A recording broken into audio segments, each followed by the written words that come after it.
Salut à tous et bienvenue sur La Vie Pas Chère. Aujourd'hui je vais vous montrer comment relier votre autoradio à la plage arrière que vous avez fait avec ma précédente vidéo.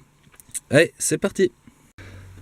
Alors pour faire ce branchement, il vous faudra des cosses à sertir avec la pince qui va avec.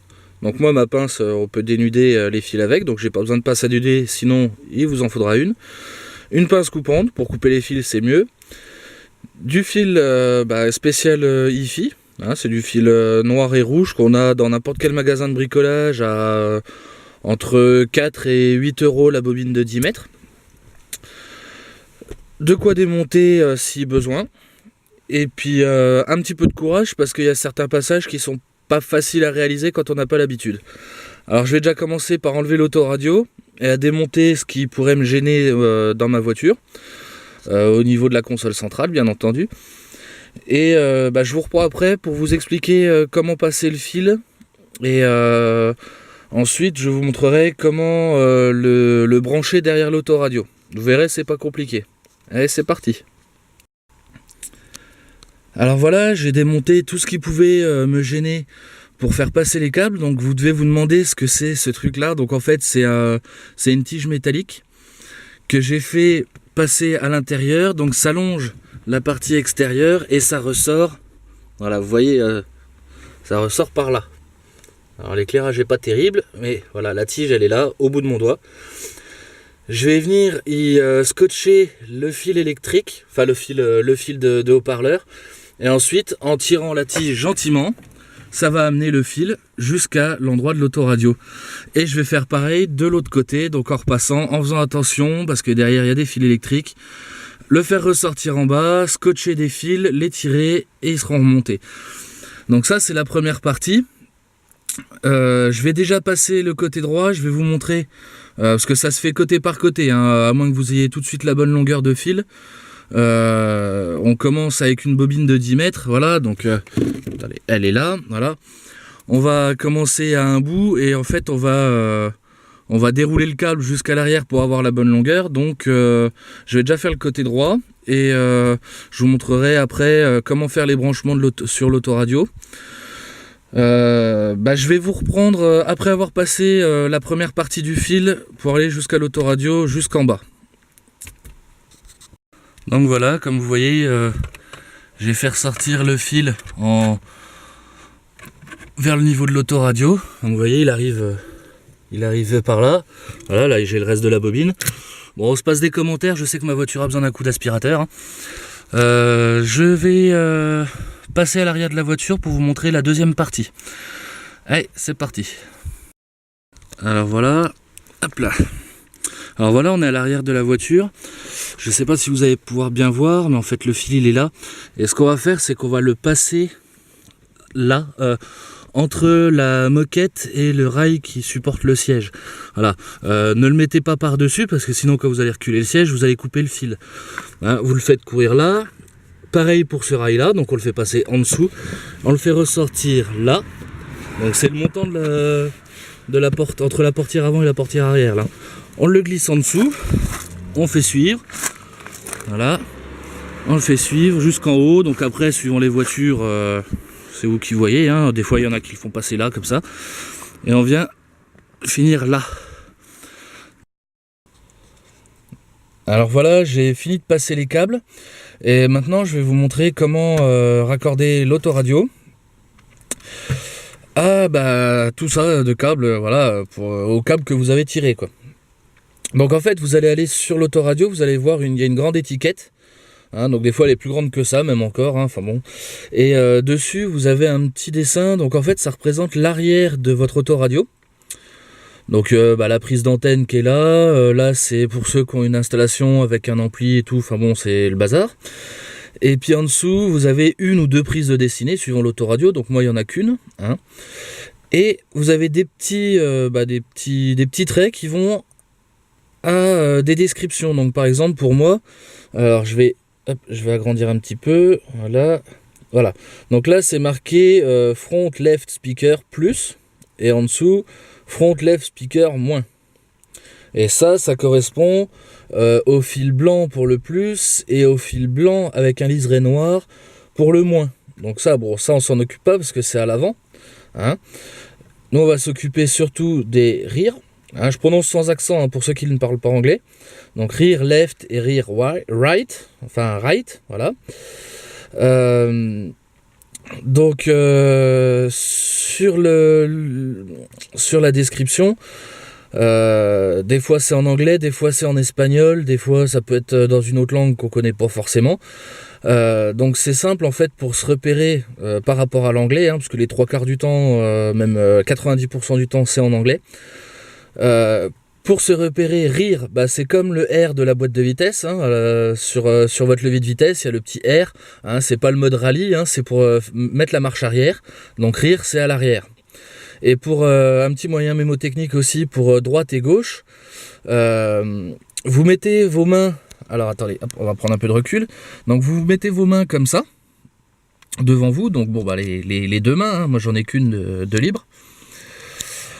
Et la main gauche, vous allez voir entre l'index et le pouce, ça forme la lettre L. Donc main gauche, L, left. Voilà. Et puis, bon, bah, par rapport à la main droite, il n'y a pas de moyen mémotechnique, mais si la gauche, c'est left, right, c'est la droite. Hein, donc voilà. Donc une fois que vous allez avoir repéré les couleurs, ce que vous allez faire, c'est que vous allez partir... Hop là, sur le faisceau. Attendez, hop, je fais un petit peu de place. Voilà, sur le faisceau. Donc oui, j'ai remonté hein, entre temps. Et vous allez prendre les petits fils, donc qui sont là. Donc moi j'ai pris les couleurs hein, pour mon autoradio. Hein. Et vous allez tout simplement couper les fils, mettre une cosse et relier. Donc le noir c'est le moins, le rouge c'est le plus. Voilà, il suffit juste de relier. Alors, ne faites pas l'erreur de relier sur la partie de la voiture, reliez bien sur ce qui arrive de la prise, parce que la prise, c'est ce qui est branché à l'autoradio. Hein, donc le son sort de l'autoradio, il sort pas de la voiture. Hein. Voilà. Une fois que ça c'est fait, bah, vous n'aurez plus qu'à brancher les haut-parleurs à l'arrière. Et puis, avant d'encastrer votre autoradio dans son logement, faites un petit essai. Vous savez, vous branchez l'autoradio, vous allumez le contact, vous mettez la musique. Et puis, pour faire les essais, bah, vous mettez tout le son à l'arrière. Et puis après, vous faites, vous savez, le réglage gauche-droite. En fait, ça va mettre tout le son arrière droit, après tout le son arrière gauche, et si tout se passe bien, bah normalement vous avez les 4 haut-parleurs qui fonctionnent comme il faut. Donc après il suffit juste de tout remettre à l'avant, de vérifier que vous n'avez pas coupé le mauvais fil, parce que ça peut arriver. Hein. Et puis surtout, si vous voyez que vous avez un décalage quelque part, ne paniquez pas, regardez bien. Hein, regardez bien les codes couleurs sur l'autoradio, parce que les fils d'origine ne sont peut-être pas de la même couleur. Hein, donc moi c'est le câblage d'origine, hein, tout ça là, avec la prise, c'est le câblage qui allait avec l'autoradio, donc je me tromperai pas. Mais des fois vous avez pas une seule petite prise comme sur le mien, là, une petite prise toute simple comme ça. Des fois vous en avez deux, c'est ce qu'on appelle les fiches DIN. Alors c'est deux fiches comme ça, voilà, les fiches qui sont là. Bah regardez tout simplement, au lieu de regarder les couleurs, vous regardez sur le petit dessin. En général, quand il y a deux fiches comme ça, puis c'est pas des fiches DIN en plus, je dis des bêtises, c'est des fiches ISO.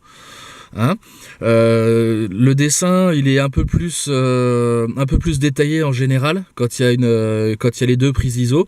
Il y en a une qui gère l'alimentation en électricité et l'autre qui gère que la sortie des haut-parleurs. Donc vous pourrez pas vous tromper. Au pire, si vous n'êtes pas sûr, vous prenez un petit haut-parleur et puis vous testez au fur et à mesure pour être sûr de tomber sur le bon fil. Mais bon, si vous faites comme je vous dis par rapport aux couleurs, si vous avez le faisceau d'origine, il ne devrait pas y avoir de problème.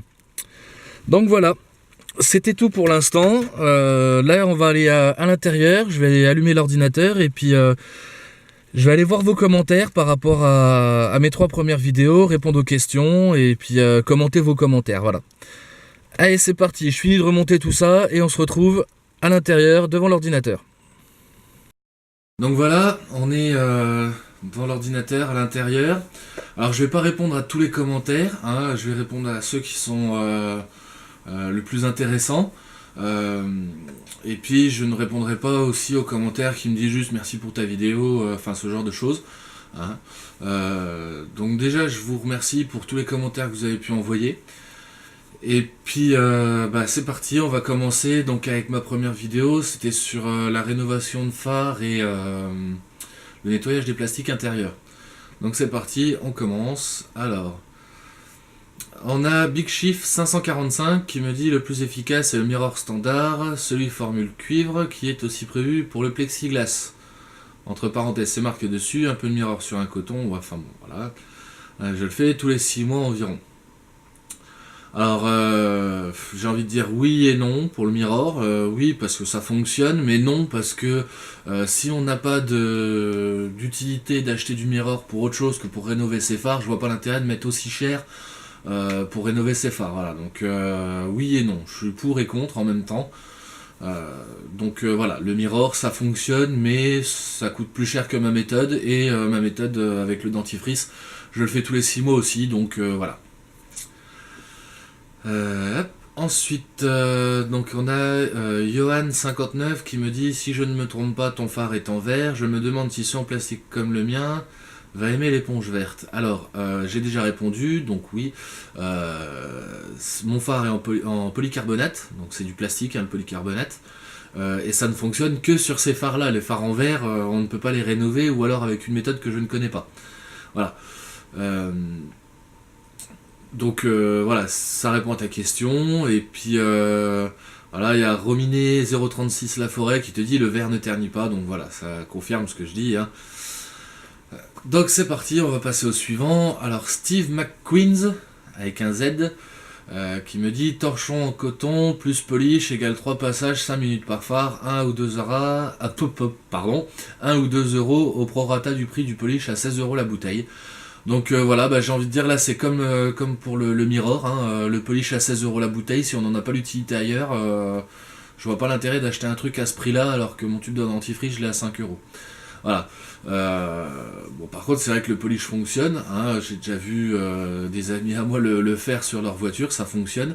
Mais il faut en avoir l'utilité pour le reste de sa carrosserie. Par exemple, ma voiture, elle n'a pas besoin de polish parce que la peinture est plutôt pas mal passée. Donc je vais pas acheter du polish juste pour faire mes phares, je préfère garder ma méthode. Donc comme pour le mirror, oui ça marche, mais non je ne le ferai pas. Donc on passe au suivant.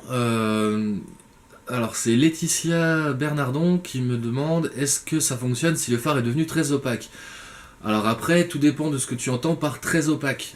Il y a des fois, vaut mieux changer le phare que d'essayer de le rénover, même avec des kits que tu peux avoir chez Feu Vert ou Noroto par exemple. Hein, donc ça peut fonctionner, mais tout dépend de ce que tu entends par très opaque. Voilà. En tout cas, ça peut déjà atténuer. Effectivement, ça peut atténuer. Donc il y a Peuple Élu qui me dit bonjour à tous, j'ai essayé avec le dentifrice, voilà, je ne donne pas la marque, hein, et nickel, rincé à l'eau tiède, essuyé avec un chiffon propre et en coton, tout est clean pour passer au contrôle. Et ben voilà, merci de ton témoignage, tu confirmes que ma méthode fonctionne.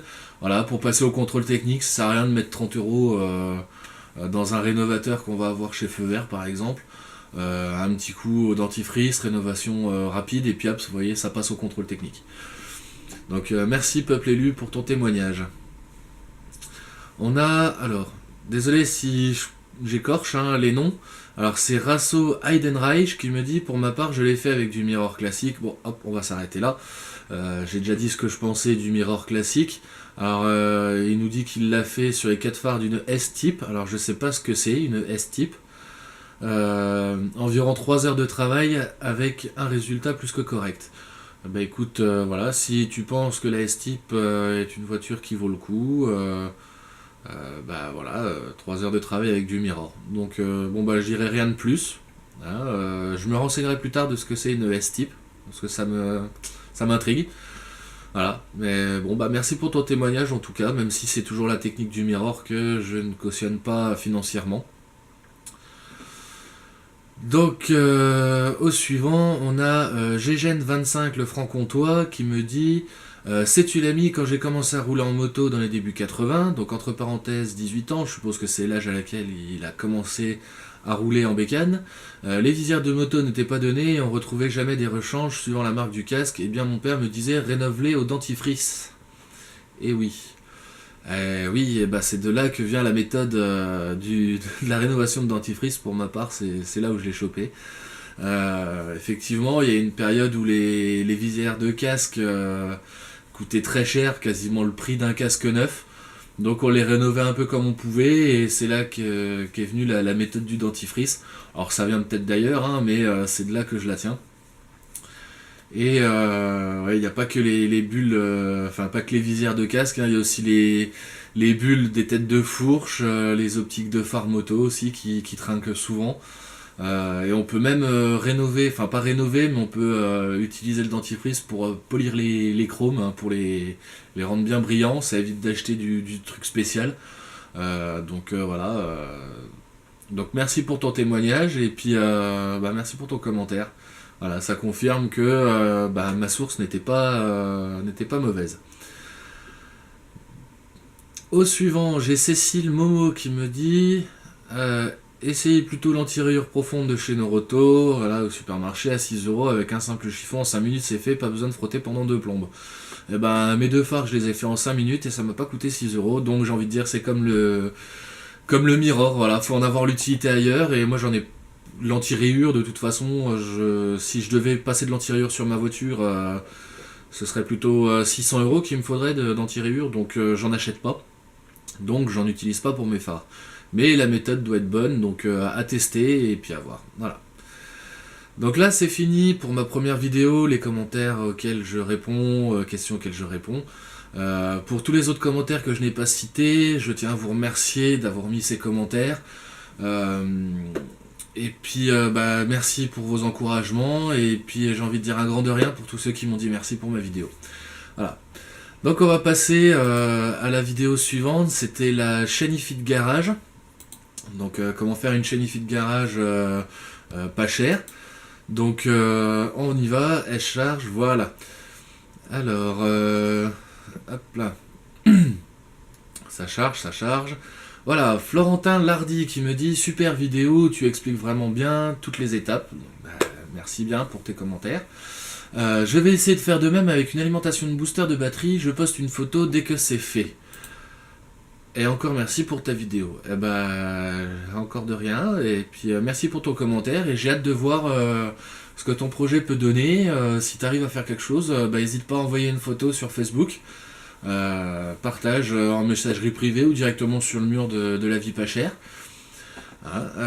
Donc j'ai hâte de voir ça. Merci pour ton commentaire. On a Renault 21 qui me dit moi j'ai rajouté une antenne pour capter la radio. Oui, on peut rajouter une antenne pour capter la radio. Donc voilà. Effectivement, faudrait que je regarde pour en mettre une sur ma chaîne IFI de garage aussi. Ça pourrait être sympa. J'y ai pas pensé sur le coup, mais oui, on peut toujours, hein, ça marche comme une voiture, une fois que c'est branché, après l'autoradio il fonctionne comme sur une voiture, donc voilà. Rien n'empêche de mettre une radio ou de mettre un ampli de voiture branché comme il faut avec des haut-parleurs, des trucs, enfin bon, c'est à vous de voir, hein, voilà. Moi je montre la méthode de base, après si vous y connaissez un peu plus, allez-y, n'hésitez pas, et puis envoyez des photos de vos projets sur Facebook, hein, donc pareil en messagerie privée ou sur mon mur directement. Voilà. Donc au suivant, on a Albert Carula qui me dit en branchant le vert et le noir, non seulement le ventilo ne démarre pas, mais je n'ai pas 12 volts à la sortie. Et il me met 2 petits points d'interrogation, donc je suppose que c'est qu'il me demande pourquoi. Alors, il y a 2 solutions.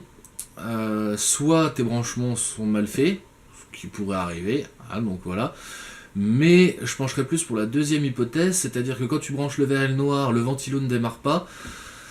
Il y a de grandes chances que ton alimentation elle soit flinguée. Hein. Si c'est le signe avant-coureur d'une alimentation foutue, c'est le ventilateur qui ne tourne pas. Parce que c'est la première chose à griller avant le reste. Donc voilà, surtout si t'as pas 12 volts à la sortie, je pense que c'est ton alimentation qui est bonne à changer. Donc voilà. Ensuite, on a Dumber Group Neri qui me dit pas mal la vidéo, j'ai fait dans le même genre avec un petit transfo. Donc entre parenthèses, il me dit que c'est un vieux chargeur de téléphone. Mais dès que je monte trop le son avec les basses, il s'éteint et redémarre. Étrange.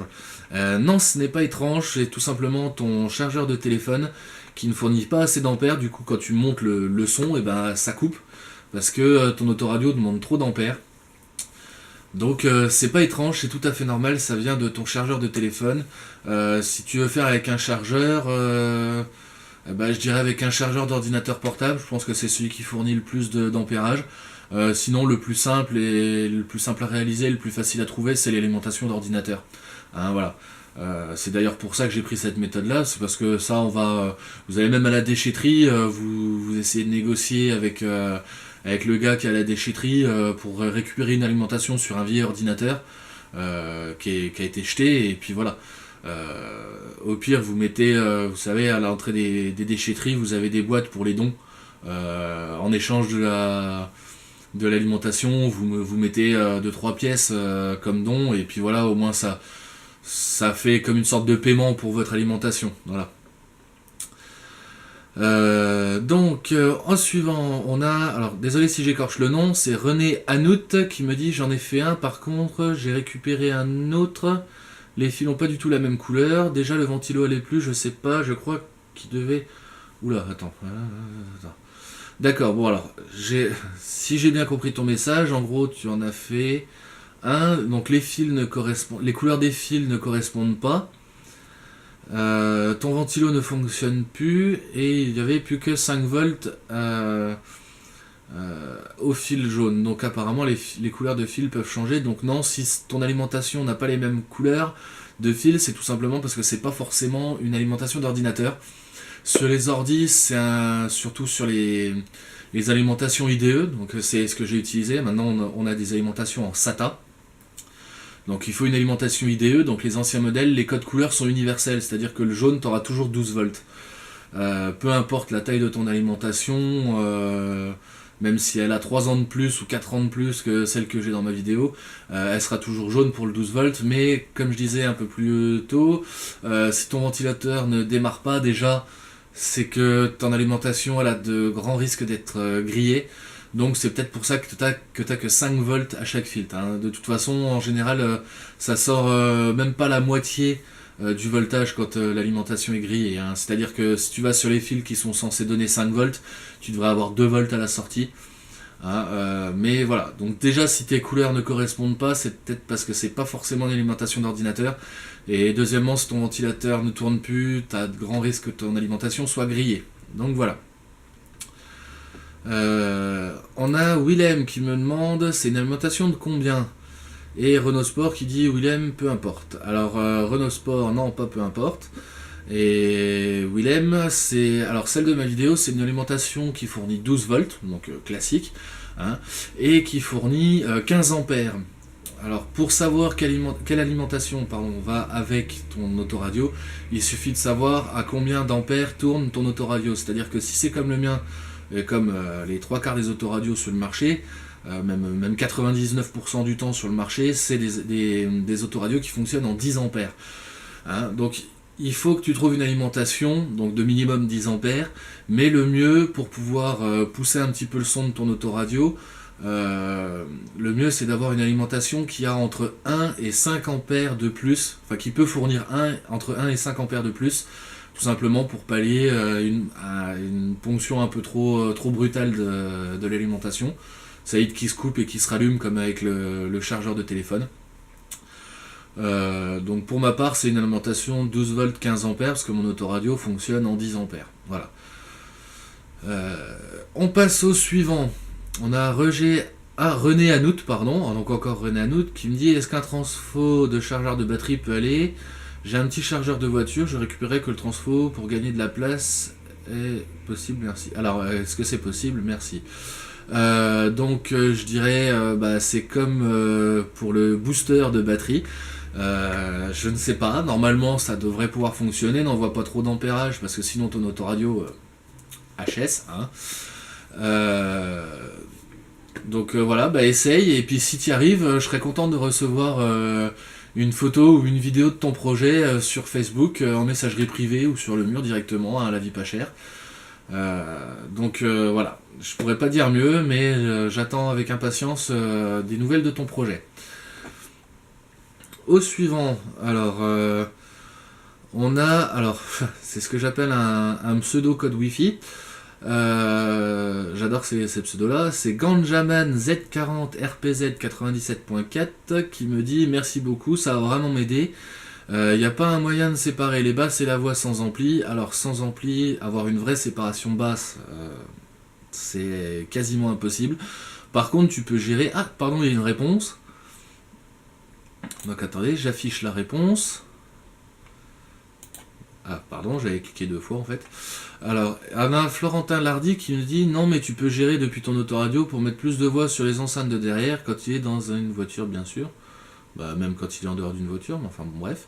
Donc, partant de ça, tu mets des enceintes 75 watts pour tes basses que tu branches comme étant les enceintes avant, et 2 enceintes de 35 watts pour la. Oula, oula.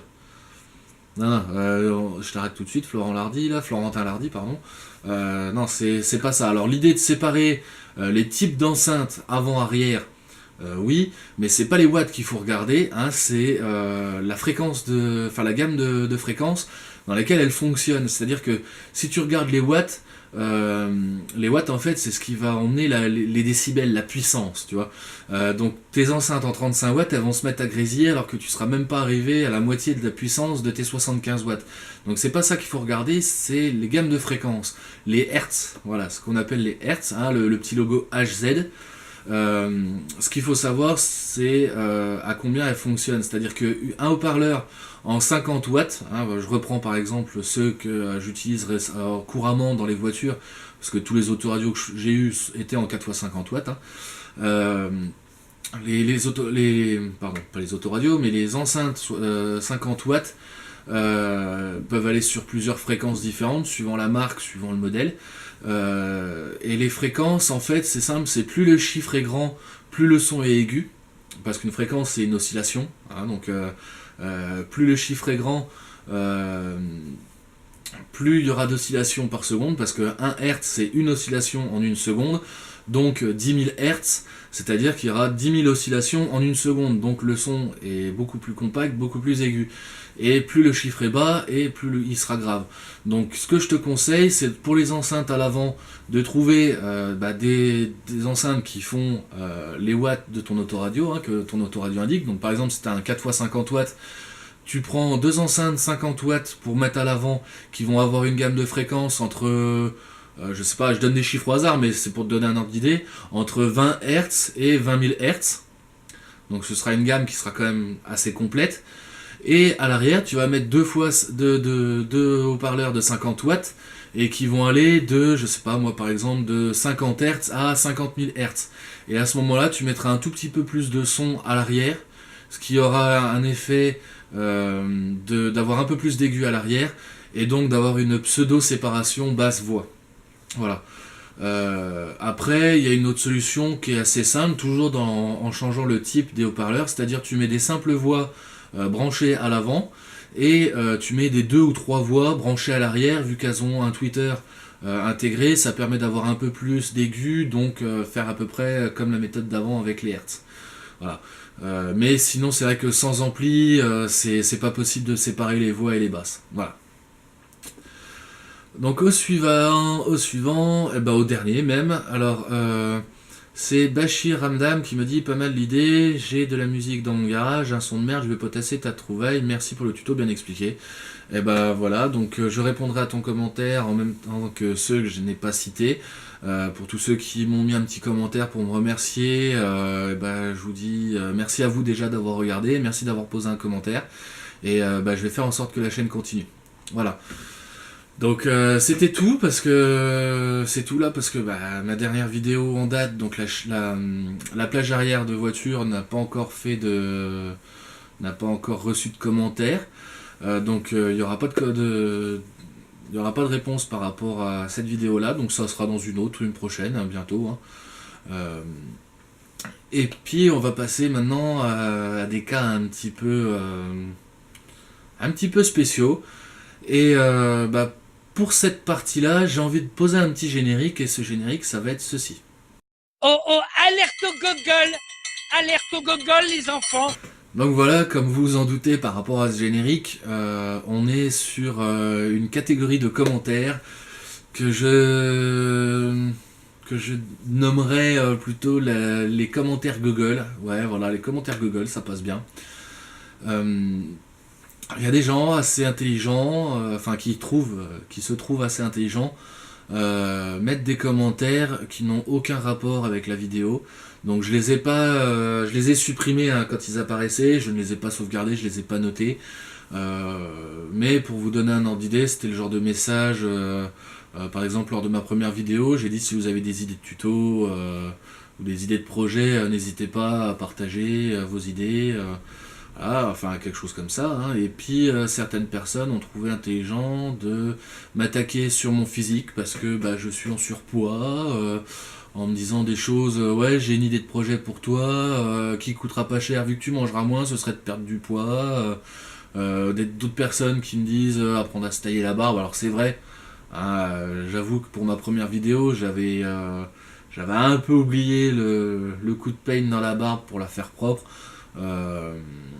Donc voilà, déjà à ces personnes-là qui m'ont attaqué par rapport à ma barbe, je vous rassure, hein, si aujourd'hui je suis comme ça, c'est tout simplement parce que j'avais envie d'un petit peu de changement et pas parce que vous m'avez critiqué là-dessus, voire certains qui m'ont carrément insulté. Si je fais un régime au jour d'aujourd'hui, bah, j'ai envie de vous dire tout de suite, ce n'est pas grâce à vos insultes. Hein, mon régime, je l'avais commencé bien avant. Et puis surtout, j'ai envie de vous dire, si vous n'avez pas eu l'intelligence de vous dire ah bah mince, je suis peut-être con de dire ça, je devrais retirer mon commentaire avant même de l'avoir publié, et ben c'est pas de ma faute, j'ai envie de dire retourner en maternelle. Voilà, c'est le genre de commentaire où bah je m'en bats les cacahuètes quoi. On s'en bat les couilles, on s'en bat les couilles, on s'en bat les couilles.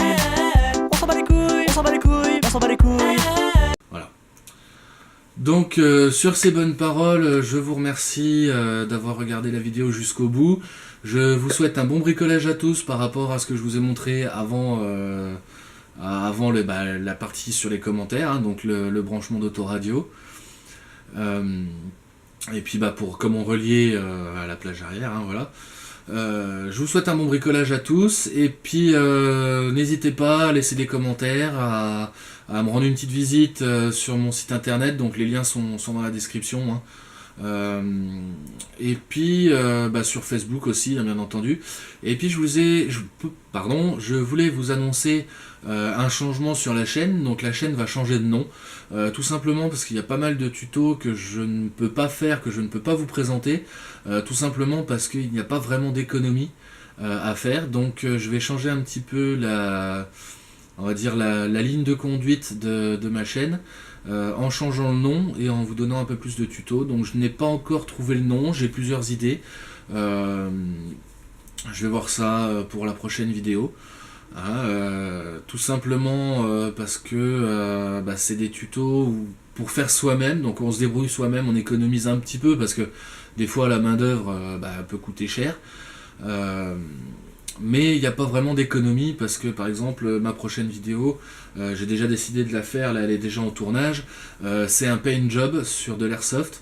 Donc pour ceux qui ne savent pas ce que c'est un paint job, en fait c'est faire une peinture personnalisée, et pour ceux qui ne savent pas ce qu'est l'airsoft, je vous l'expliquerai à la prochaine vidéo parce que c'est un petit peu compliqué à expliquer comme ça, et puis je sais pas trop comment l'expliquer, donc je vais réfléchir à une définition et puis je vous dirai ça. En gros, l'airsoft c'est des jeux de guerre. J'aime pas trop ce terme là, mais bon, c'est des jeux de guerre avec des répliques d'armes à billes, donc on se tire dessus avec des petites billes en plastique de 6 mm. Donc voilà, la prochaine vidéo ce sera un paint job, donc peinture personnalisée, hein, pour ceux qui ne savent pas. Et du coup, la peinture que j'ai achetée, c'est de la peinture professionnelle, enfin peinture industrielle militaire, donc c'est à 15€ la bombe, 10-15€ la bombe. Donc on va pas faire d'économie là-dessus, mais c'est surtout pour vous montrer certaines techniques. Donc je vais vous montrer comment moi j'ai fait sur ma réplique, et je vous montrerai d'autres techniques de peinture. Donc voilà, ça correspond pas à l'économie de la vie pas chère. Donc la chaîne va changer de nom et elle va changer de, je sais pas comment dire, de ligne de conduite, non pas de ligne de conduite, mais elle va changer un petit peu de voie et partir plutôt sur le côté tuto que le côté économique. Voilà. Donc je crois que je me suis un petit peu emmêlé les pinceaux pour vous expliquer le changement de la chaîne, mais disons que l'important c'est que ce soit clair dans ma tête. Donc voilà, la chaîne va changer de nom, elle va changer un petit peu de ligne. Et puis voilà, donc je vous souhaite un bon bricolage à tous et je vous dis à bientôt dans La Vie Pas Chère pour l'instant et peut-être bientôt un nouveau nom. Allez, salut!